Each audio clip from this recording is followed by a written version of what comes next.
Osho, Naman. Hinduism is not just a religion. It is a science of understanding the self. In our journey today, we will go inward, not to discuss faith, but to explore a science that is timeless, the science of consciousness itself. You see, this path is known as Sanatana Dharma, which means the eternal tradition. It wasn't given to us by a single prophet, but it was discovered by ancient sages, the rishis, who looked not to the heavens, but deep within their own awareness. What they found? Well, that forms the basis of this entire journey of self-realization, and it all begins with one simple yet very profound question. The very first step on this path inward is to understand who you truly are. I'm not talking about the roles you play or the titles you hold, but the pure essence of your being. This is the exploration of what we call the Atman. Just think about that for a moment. In a world that constantly asks you to define yourself by your job, your family, your social media, this question asks you to do the complete opposite. It's asking you to peel away all of those layers, to look past the reflection in the mirror, to look beyond the constant stream of thoughts in your mind. What is left when all of that is gone? What is left, the sages tell us, is the Atman, the individual soul, the inner self. This is the real you. It is immortal, it is indestructible, it is the silent, witnessing presence that has been with you through everything. Everything else you think you are, your body, your memories, even your personality, all of that is temporary. The body is described in such a beautiful way. It's just a garment, a set of clothes that the soul wears for one lifetime.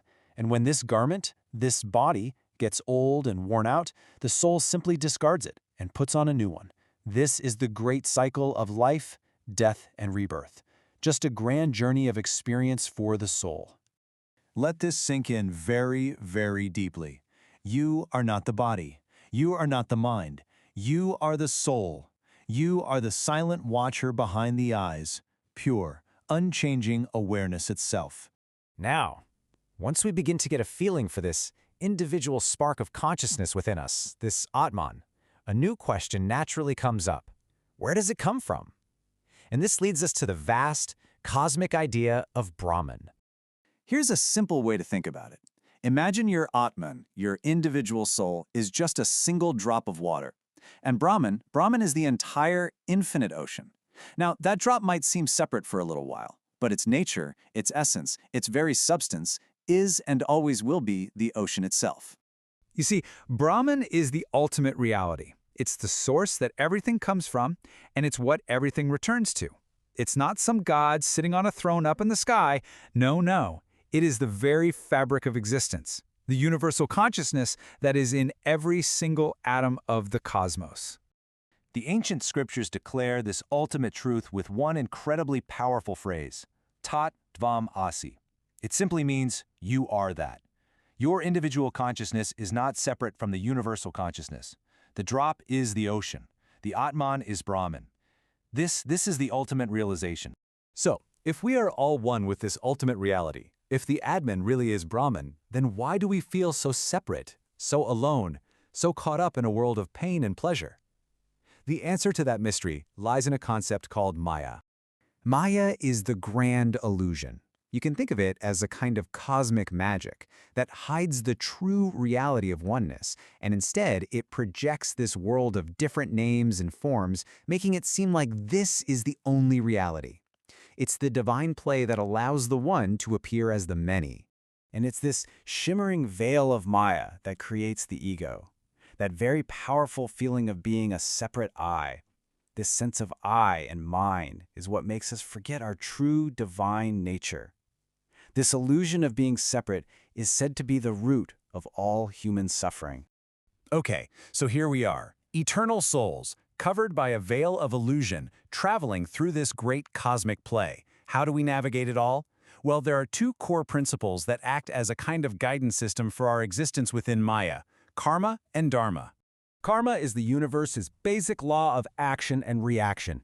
Every thought you have, every word you speak, every deed you do, it's a cause that will create a future effect. It's not a system of reward and punishment from some divine being. It's just an impersonal, natural law, like gravity. The universe is simply balancing itself. It's the weight of all our accumulated karma that pushes us through samsara, the endless cycle of birth, death, and then rebirth. The unresolved energies from one life create the exact conditions for the next one. So in every single moment, we are creating the future that we are going to experience. So if karma is the law that governs our journey, then dharma, well, dharma is the sacred map. Dharma is your unique personal purpose, your righteous path. It's the way of living that aligns your own individual actions with the harmony of the entire universe. To follow your dharma means to act without being attached to the results, to simply fulfill your role in this great play with integrity and with awareness. It's this kind of conscious action that cleanses our karma and allows the soul to move forward on its long journey home. We have journeyed from the individual soul all the way to the universal ocean. We've looked through the veil of illusion and the laws that guide us. And this brings us now to the ultimate purpose of this whole cosmic drama, the final destination of the soul's journey. So the soul wanders from one life to the next, pushed along by its own actions, caught on this great wheel of samsara. What is the way out? How does one finally break free from the chains of karma and step off the wheel for good? The ultimate goal is moksha, which simply means liberation. It is the soul's final release from the cycle. Moksha happens when the veil of Maya is finally torn away by true knowledge, when the individual soul, the Atman, finally and completely realizes its absolute oneness with Brahman. This ancient prayer, it is the universal cry of every single soul that is seeking moksha. It is a plea to be guided from the illusion of being separate to the reality of being one, from the darkness of ignorance into the brilliant light of self-realization, and from the cycle of death to the eternal life of the spirit. And this is the great hopeful promise of Sanatana Dharma. Moksha is not just for a chosen few. It is the inevitable destiny of every single soul. The journey might be very long, spanning countless lifetimes, but eventually, every single drop is destined to return to the ocean. Just ponder this. Everything you call me, your body, your thoughts, your entire life story, is all part of the grand illusion. What is left when that illusion finally dissolves? What remains? When the drop merges fully back into the ocean. Come back tomorrow for the next part.